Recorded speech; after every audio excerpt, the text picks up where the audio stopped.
صحیح بخاری کی حدیث نمبر 1023۔ ان کے چچا عبداللہ بن زید نے جو صحابی تھے انہیں خبر دی کہ نبی کریم صلی اللہ علیہ وآلہ وسلم لوگوں کو ساتھ لے کر استسقاء کے لیے نکلے، اور آپ کھڑے ہوئے اور کھڑے ہی کھڑے اللہ تعالیٰ سے دعا کی، پھر قبلے کی طرف منہ کر کے اپنی چادر پلٹی، چنانچہ بارش خوب ہوئی۔ صحیح بخاری کی حدیث نمبر 1024۔ نبی کریم صلی اللہ علیہ وآلہ وسلم استسقاء کے لیے باہر نکلے تو قبلہ رو ہو کر دعا کی، پھر اپنی چادر پلٹی اور 2 رکعت نماز پڑھی۔ نماز میں آپ نے قرات بلند آواز سے کی۔ صحیح بخاری کی حدیث نمبر 1025۔ میں نے نبی کریم صلی اللہ علیہ وآلہ وسلم کو جب آپ صلی اللہ علیہ وآلہ وسلم استسقاء کے لیے باہر نکلے دیکھا تھا۔ انہوں نے بیان کیا کہ آپ نے اپنی پیٹھ صحابہ کی طرف کر دی اور قبلہ رخ ہو کر دعا کی، پھر چادر پلٹی اور 2 رکعت نماز پڑھی، جس کی قرات قرآن میں آپ نے جہر کیا تھا۔ صحیح بخاری کی حدیث نمبر 1026۔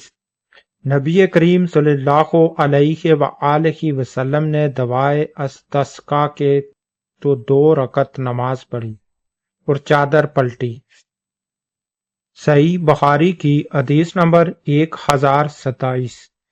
نبی کریم صلی اللہ علیہ وآلہ وسلم دعائے استسقاء کے لیے عیدگاہ کو نکلے اور قبلہ رخ ہو کر 2 رکعت نماز پڑھی، پھر چادر پلٹی۔ سفیان ثوری نے کہا، مجھے عبد الرحمن بن عبداللہ مسعودی نے ابو بکر کے حوالے سے خبر دی کہ آپ نے چادر کا داہنا کونا بائیں کندھے پر ڈالا، یعنی کہ ہمارے پیارے نبی حضرت محمد صلی اللہ علیہ وآلہ وسلم بارش نہ ہونے کے لیے دعائے استسقاء کے لیے عیدگاہ کی طرف نکلے تو آپ نے قبلہ رخ ہو کر 2 رکعت نماز ادا کی اور اس کے بعد اپنی چادر پلٹی، اپنی چادر کا دایاں کونا اپنے بائیں کندھے پر ڈالا۔ صحیح بخاری کی حدیث نمبر 1031۔ نبی کریم صلی اللہ علیہ وآلہ وسلم دعائے استسقاء کے سوا اور کسی دعا کے لیے ہاتھ زیادہ نہیں اٹھاتے تھے، اور استسقاء میں ہاتھ اتنا اٹھاتے کہ بغلوں کی سفیدی نظر آ جاتی۔ صحیح بخاری کی حدیث نمبر 1032۔ رسول اللہ صلی اللہ علیہ وآلہ وسلم جب بارش ہوتی دیکھتے تو یہ دعا کرتے، اے اللہ نفع بخشنے والی بارش برسا۔ اس روایت کی مطابق قاسم بن یحییٰ نے عبداللہ عمری سے کی ہے، اور اس کی روایت اوزاعی اور عقیل نے نفع سے کی ہے، یعنی کہ ہمارے پیارے نبی حضرت محمد صلی اللہ علیہ وآلہ وسلم جب بھی بارش ہوتی تو آپ یہ دعا فرمایا کرتے تھے، یا اللہ نفع بخشنے والی بارش برسا۔ صحیح بخاری کی حدیث نمبر 1033۔ رسول اللہ صلی اللہ علیہ وآلہ وسلم کے زمانے میں لوگوں پر ایک دفعہ قحط پڑا۔ انہی دنوں آپ صلی اللہ علیہ وآلہ وسلم جمعے کے دن منبر پر خطبہ دے رہے تھے کہ ایک دیہاتی نے کھڑے ہو کر کہا، یا رسول اللہ، جانور مر گئے اور بال بچے فاقے پر فاقے کر رہے ہیں، اللہ سے دعا کیجئے کہ پانی برسائے۔ انس رضی اللہ عنہ نے بیان کیا کہ رسول اللہ صلی اللہ علیہ وآلہ وسلم نے یہ سن کر دعا کے لیے دونوں ہاتھ اٹھا دیے۔ آسمان پر دور دور تک ابر کا پتہ تک نہیں تھا، یعنی کہ بارش کا کچھ امکان ہی نہیں تھا، لیکن آپ کی دعا سے پہاڑوں کے برابر بادل گرجتے ہوئے آ گئے۔ ابھی حضور اکرم صلی اللہ علیہ وآلہ وسلم ممبر سے اترے بھی نہیں تھے کہ میں نے دیکھا کہ بارش کا پانی آپ کی دہاڑی سے بہہ رہا ہے۔ انس رضی اللہ عنہ نے کہا کہ اس روز بارش دن بھر ہوتی رہی، دوسرے دن بھی، تیسرے دن بھی، اور برابر اسی طرح ہوتی رہی۔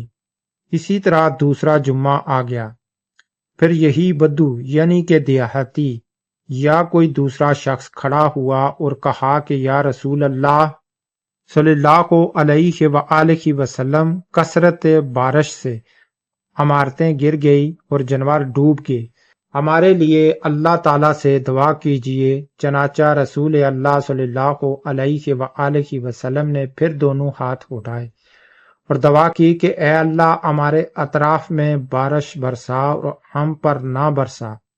حضرت انس نے کہا کہ حضور اکرم اپنے ہاتھوں سے آسمان کی جس طرف بھی اشارہ کر دیتے، بارش ادھر سے پھٹ جاتا، یعنی کہ بادل ادھر سے پھٹ جاتا۔ اب مدینہ اوس کی طرف بن چکا تھا اور اس کے بعد وادی کنا کا نالا 1 مہینے تک بہتا رہا۔ حضرت انس نے بیان کیا کہ اس کے بعد مدینے کے ارد گرد سے جو بھی آیا اس نے خوب سیرابی کی خبر سنائی۔ صحیح بخاری کی حدیث نمبر 1034۔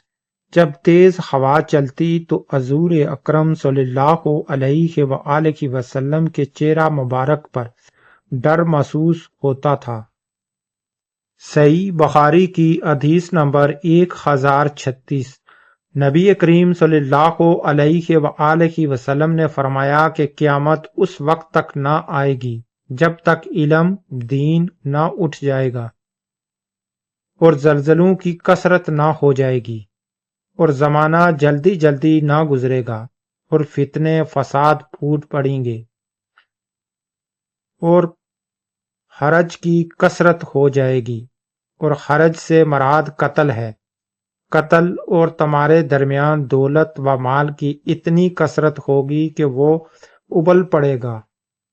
اس حدیث میں ہمارے پیارے نبی حضرت محمد صلی اللہ علیہ وآلہ وسلم نے فرمایا ہے قیامت کی نشانی کے بارے میں کہ جب دنیا سے علم اور دین اٹھ جائے گا، زلزلے بکثرت ہوں گے اور زمانہ جلدی جلدی نہ گزرے گا اور قتل بہت زیادہ ہو جائیں گے، فتنے فساد پھوٹ پڑیں گے اور تمہارے درمیان دولت بھی بہت زیادہ ہو جائے گی، اور اس کے بعد قیامت آئے گی۔ صحیح بخاری کی حدیث نمبر 1037۔ فرمایا اے اللہ، ہمارے شام اور یمن پر برکت نازل فرما۔ شام بھی ایک ملک ہے اور یمن بھی ایک ملک ہے۔ اس پر لوگوں نے کہا اور ہمارے نجد کے لیے بھی برکت کی دعا کیجیے، لیکن آپ نے پھر وہی کہا اے اللہ، ہمارے شام اور یمن پر برکت نازل فرما۔ پھر لوگوں نے کہا اور ہمارے نجد میں، تو آپ صلی اللہ علیہ وآلہ وسلم نے فرمایا کہ وہاں تو زلزلے اور فتنے ہوں گے اور شیطان کا سینگ وہی سے طلوع ہوگا۔ صحیح بخاری کی حدیث نمبر 1038۔ نبی کریم صلی اللہ علیہ وآلہ وسلم نے حدیبیہ میں ہم کو صبح کی نماز پڑھائی۔ رات کو بارش ہو چکی تھی۔ نماز کے بعد آپ صلی اللہ علیہ وآلہ وسلم لوگوں کی طرف متوجہ ہوئے اور فرمایا معلوم ہے تمہارے رب نے کیا فیصلہ کیا ہے؟ لوگ بولے کہ اللہ تعالیٰ اور اس کے رسول خوب جانتے ہیں۔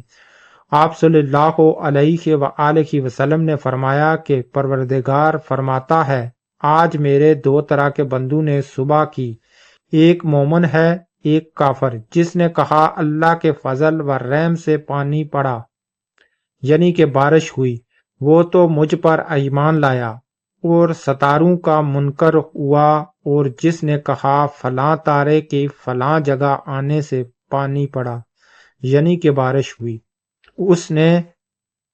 اس نے کفر کیا، تاروں پر ایمان لایا۔ اس حدیث میں حضور اکرم صلی اللہ علیہ وآلہ وسلم حدیبیہ میں صبح کی نماز پڑھانے کے بعد اپنے دوستوں سے مخاطب ہوئے اور رات کو بارش ہوئی تھی، تو حضور کریم صلی اللہ علیہ وآلہ وسلم نے کہا کہ تمہیں معلوم ہے کہ اللہ کیا فرماتا ہے؟ تو سب نمازیوں نے کہا کہ اللہ اور اس کے رسول خوب جانتے ہیں۔ آپ نے فرمایا کہ اللہ تعالیٰ یہ فرماتا ہے کہ آج دو طرح کے بندوں نے صبح کی، ایک وہ جس نے کہا کہ آج اللہ کے فضل و رحم سے بارش ہوئی، اور دوسرا وہ ہے جس نے کہا کہ آج فلاں ستارے کے فلاں جگہ آنے سے بارش ہوئی، تو اس نے کفر کیا اور اس نے ستاروں پر ایمان لایا۔ اور جس نے کہا تھا صبح اٹھ کر کہ آج اللہ کے فضل و کرم سے بارش ہوئی، تو اس نے مجھ پر ایمان لایا اور وہ مومن ہے۔ اور دیگر جگہ پر بھی اسی طرح کہنے والا جو اللہ کا فضل اور کرم کہے گا، اللہ کا نام لے کر کہے گا، وہ مومن ہے۔ اور جس نے کسی اور چیز کا ذریعہ بنایا، وہاں پر بھی تو اس نے شرک کیا، لہذا ایسی چیزوں سے بھی بچیں۔ صحیح بخاری کی حدیث نمبر 1039، رسول اللہ صلی اللہ علیہ وآلہ وسلم نے فرمایا کہ غیب کی 5 کنجیاں ہیں جنہیں اللہ تعالیٰ کے سوائے اور کوئی نہیں جانتا۔ کسی کو نہیں معلوم کہ کل کیا ہونے والا ہے، کوئی نہیں جانتا کہ ماں کے پیٹ میں کیا ہے، لڑکا ہے یا لڑکی ہے، کل کیا کرنا ہوگا اس کا کسی کو علم نہیں، نہ کوئی یہ جانتا ہے کہ اسے موت کس جگہ آئے گی، اور نہ کسی کو یہ معلوم کہ بارش کب ہوگی۔